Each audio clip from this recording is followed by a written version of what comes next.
Ambassador, thank you for having me and giving me this important podium. Such a difficult situation. I see lots of division and confusion, lots of hatred, lots of misinformation. And everybody speaks on behalf of the children and on behalf of the innocent. But I am not sure about their real intention. But today I can speak on the authority of a Palestinian child, someone who grew up in that culture. Hamas' first crime against children in the Palestinian societies is not arming them or encouraging them to carry suicide bombing attacks. It's the religious, ideological indoctrination that I had to go through.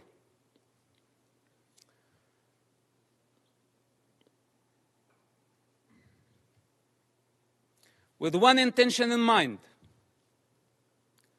to annihilate the state of Israel. This is Hamas' primary goal.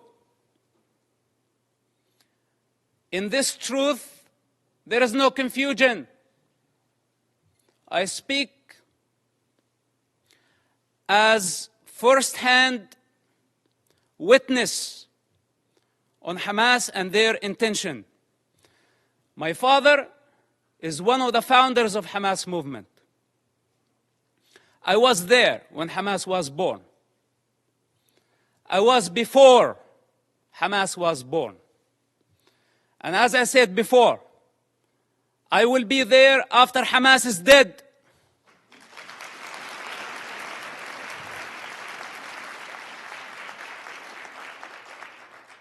I am not a part of propaganda. I don't work for nobody. I only represent myself. And on this authority, I speak. So don't be mistaken. And take my words very carefully. Hamas is committing a crime against this generation and the next generations to come. So blaming Israel is not going to solve the problem. Imagine a 10-year-old child. When I disobeyed Hamas, I was tied up to a post and I was whipped by Hamas top leader. And I don't want to mention his name because he's not worthy. With an electric cable. Every lash, I lost my breath. Until I lost my consciousness. My father was in prison at that time. And this leader thought that he was my mentor.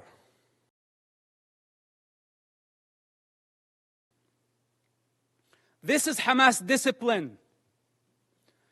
This is how they wanted me to be. To become a violent savage like them.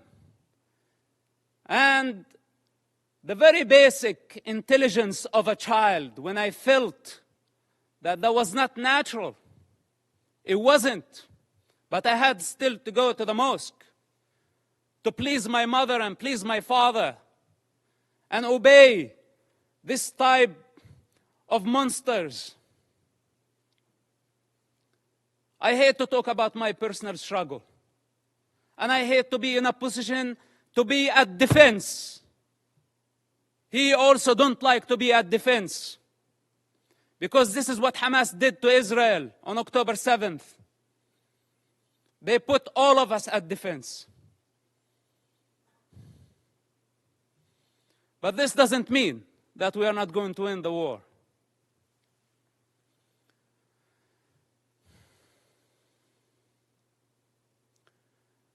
Growing up in that society, a majority of the Palestinians blamed Israel. And as a child, I took it as a Quran. I took it as a holy scripture that Israel was our problem. But then as I grew up, I start identifying the enemy within. The religious authorities, the corrupt leaderships, who basically did not care about children, they did not care about Palestinians, they still don't care about nobody but themselves. And the world has been empowering them against the prey, against the victims. This has to come to an end. Let's put my childhood on the side, because maybe a child does not see things for what they are. Maybe I was very bad. I misbehaved myself as a child to deserve to be beaten up again and again and again by Hamas leaders. And some people say, is it a personal problem? Well, it is a personal problem. Do you have any problem with me having Hamas problem as a personal problem? It is a personal problem. And I swear I will not die before I see Hamas dead. Can I make this a goal to my life?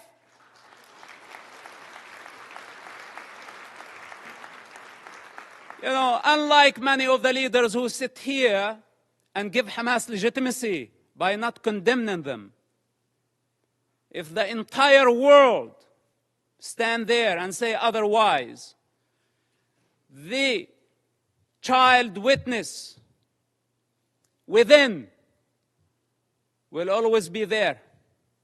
And nobody can deceive that child anymore.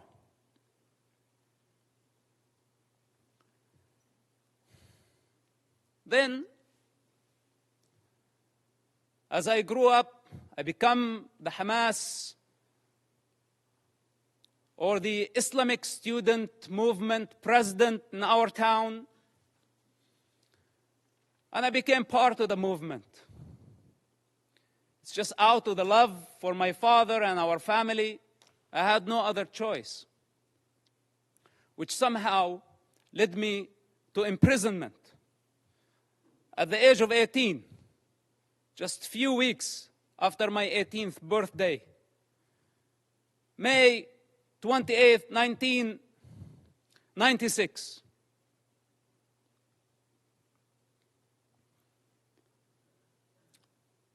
My problem was not Israel who arrested me during that experience. It was Hamas again, but this time with a lot more brutality, a lot more pain than the pain I experienced on a personal level. In prison, Hamas tortured and killed hundreds of Palestinian prisoners, Hamas members, because Hamas had suspicion that they were collaborating with the State of Israel. I spent 16 months in that first arrest among Hamas leaders. What was called Al-Majd, Hamas security wing, for those who don't know, this division of Hamas. This security wing, they brutally tortured people, putting needles under their fingernails, burning plastic on their bodies, putting off cigarettes in their skin. The screams of hundreds of prisoners over that period of time, how could I forget? And I don't wish for any of you to go through such experience to realize what type of monster we are dealing with. It's unfortunate that my father helped establish such an organization. And I don't mean to dishonor him. I love my father and I will always do. I'm not here to dishonor my people. I love my people.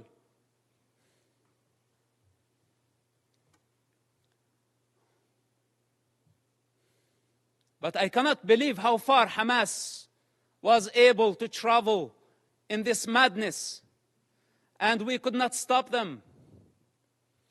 After I was released from prison, I made very hard choices.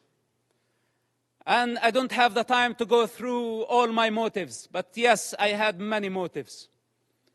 Many motives to fight against Hamas, and I still do. And nobody can get in my way. Not even the United Nations.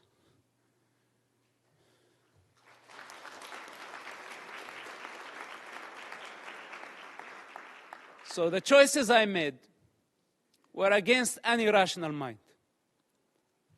I ended up working together with the Israeli intelligence for 10 years. We had a common goal. That goal was to stop suicide bombing attacks. Hamas, for those who don't know, or those who have short memory, carried many suicide bombing attacks during the 90s and the early 2000s. Dozens of suicide bombing attacks where a suicide bomber took an explosive built, went to inside a bus and blew himself up, killing all type of people. Not only Israelis. Americans were killed. Europeans were killed. Other nationalities, including Israeli Arabs, including Muslims. Hamas did not differentiate. Take Hotel Park, for example. On a holiday, on the most sacred Jewish holiday, a suicide bomber go into the dinner, blow himself up, kill more than 30 people. Some Holocaust survivors died in that attack. Dolphinarium, some teenagers having fun at the beach. Hamas suicide bomber killed about 18 and wounded dozens.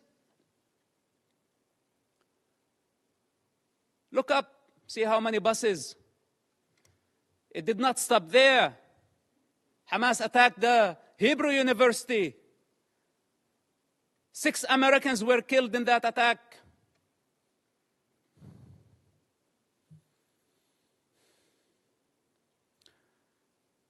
They targeted synagogues. They targeted everywhere. Knowing the Israeli retaliation, they invite violence. They love violence.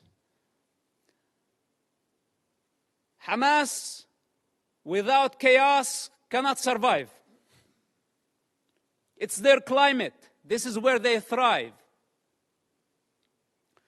When the peace process came, if you follow the history of Hamas and their development or their evolution, whatever you want to call it, Hamas, what sabotaged the peace process through suicide bombing attacks.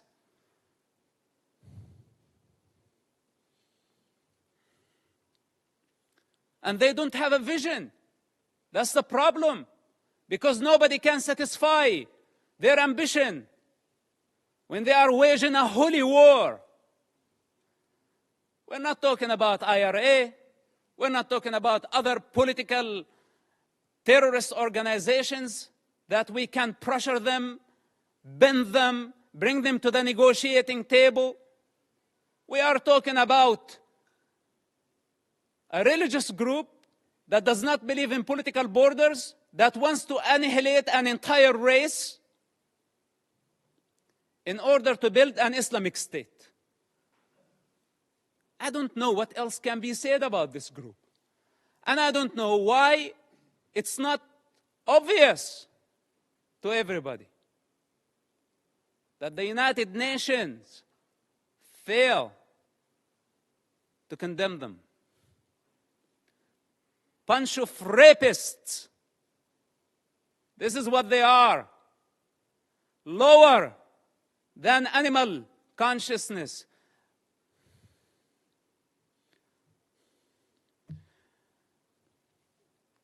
So, I don't speak only on the authority of that child, and someone who grew up in the Palestinian territory, I also speak on the authority of someone who has 10 years of experience in a counterterrorism of the Israeli intelligence. It took us 8 years to capture someone by name Ibrahim Hamid. This mass murderer, 8 years he hid in a small town of Ramallah, less than 20,000 people. It took us 8 years to capture him, while he was sending suicide bombers every other day. It was a big nightmare to capture him. And you know now what they are doing? Why the hostage situation that we have in Gaza? They want him. He's on the top of the list to be released. Ibrahim Hamid, remember his name? Look him up. They want mass murderers to go back to the street. And if you ask yourself, the guy that you saw earlier, Yahya Sinwar, with the child and the rifle, this guy was released just recently, part of the prisoner exchange with Israel. When Israel had to release more than 1,000 Hamas members to return one Israeli soldier back to his mother. And Hamas had a taste to that. So they thought this time they can go and bring 200 hostages and more. So they can bring the only true democracy in the Middle East to its knees. This is why it's a very brutal war. For those who are in the intelligence communities, they understand the significance of this. And they know that that Israel cannot release more Hamas terrorists. Because this guy, you saw, Yahya Sinwar, he is the mastermind behind the attacks on October 7th. And how can Israel afford, or how can any of you validate or prove the release of mass murderers back to the street so they can carry a lot more terrorist attacks and hijack an entire society, use hundreds of thousands of people as human shields? Is this our way of solving the problem? We need the correct vision. First of all, we need to identify the origins of suffering, where it's coming from. Where does it originate from? We need to identify the disease. Then we can provide the cure. Up to this point, we haven't identified the disease. And for those who know the problem, they don't have the courage to stand and say, we have a problem with Hamas. But most of us have our own calculations. From Russia to China to the rest of the superpowers, given Hamas cover. Hamas gave the attacks on October 7th as a birthday gift to Putin. For those who did not make the connection. And I don't want to go farther.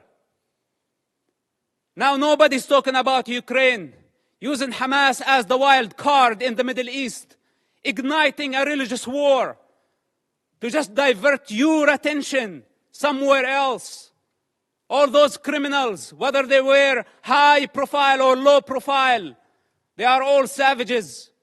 They are all enemies of children and enemies of humanity.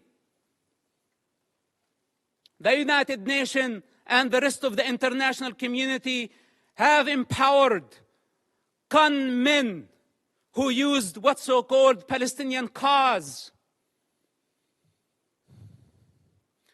to become richer. They were seeking power and wealth. They did not care about the Palestinian people. As the children of Gaza sink in despair and poverty, leaders of Hamas, along with their families and their entourage, enjoy the Four Seasons Hotel in Doha, Qatar.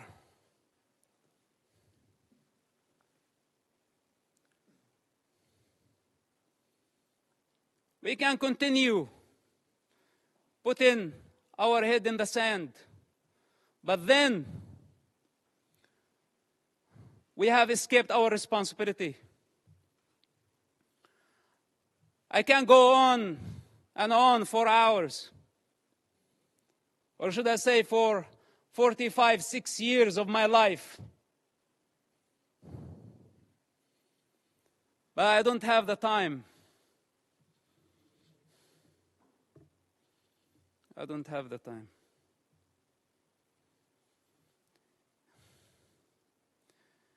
If we don't eradicate Hamas this war and this time, if we don't eradicate them, the next Gaza war is going to be deadlier. It's going to be much greater. If today we are complaining about 10,000 casualties, even though I'm not sure about the numbers because it's Hamas statistics, I don't trust anything they say or anything they do. But even if it was true, it's actually a miracle that we have only this number. The next war, we will be talking about hundreds of thousands. This is the 4th war with Hamas and the 5th war in Gaza, because also Islamic Jihad had their own war.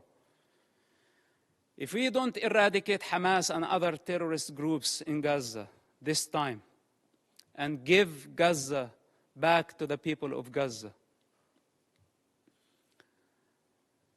we will give them legitimacy.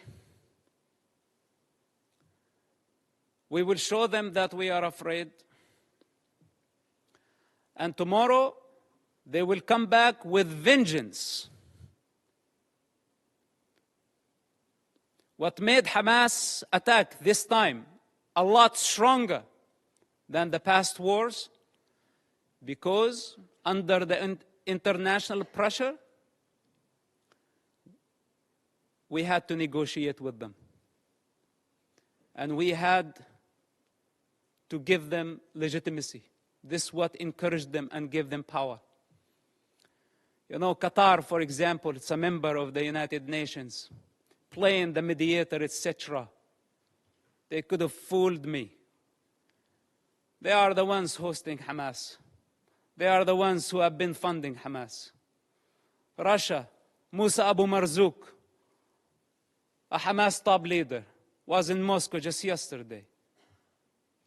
Okay, to be more accurate, a week ago. What's this?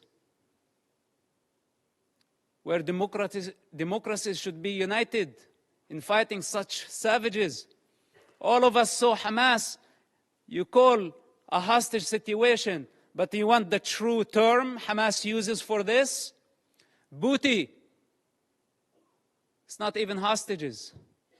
It's not war prisoners.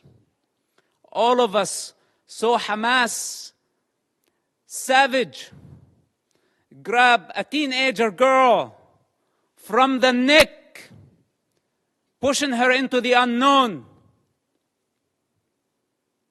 That's your very freedom. That girl represents your freedom.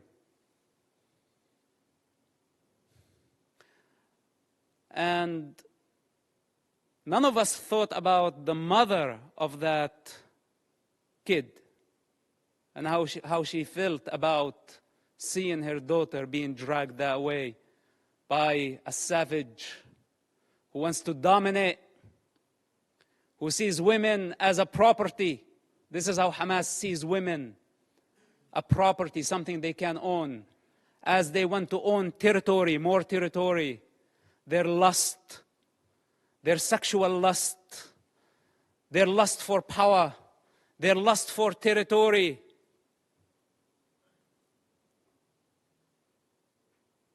I had to die many times in order to transcend this mentality. So we are talking about a big problem. It's beyond Israel. And here is the danger. And with this, I will conclude. The danger if Israel fail their war in Gaza, which is a brutal war, because if it was open war, Israel would annihilate Hamas in no time, matter of hours, let's say days. Hamas is finished. But since Hamas strategy, it's a strategic thing of Hamas to take human shields. This crime cannot be forgiven. None of us should forgive this crime. Gambling with children's blood for political gain, it doesn't get worse than this. So Israel now got stained by blood. This is what Hamas wanted to happen from day one. They wanted to sacrifice thousands of children so Israel can take the blame. Digging tunnels and bunkers under hospitals, schools, launching missiles. A Hamas misfire, how many people killed at a hospital, and they went so fast to blame Israel, and the rest of the world listened to them and listened to their propaganda. Nobody is concerned to check what is true and what is false. Whatever that serve our political and short-term interest, we go for it. Suicidal, not knowing that we are going against evolution. We are going against the collective consciousness of humanity. We're going against the interest of children, the defenseless children who has no one to speak on their behalf. They don't have the power to discern. And yes, they are dying. But who's causing all this death? Blame is the cheap way. It's the way of the coward. Those who have the courage take responsibility. They don't blame.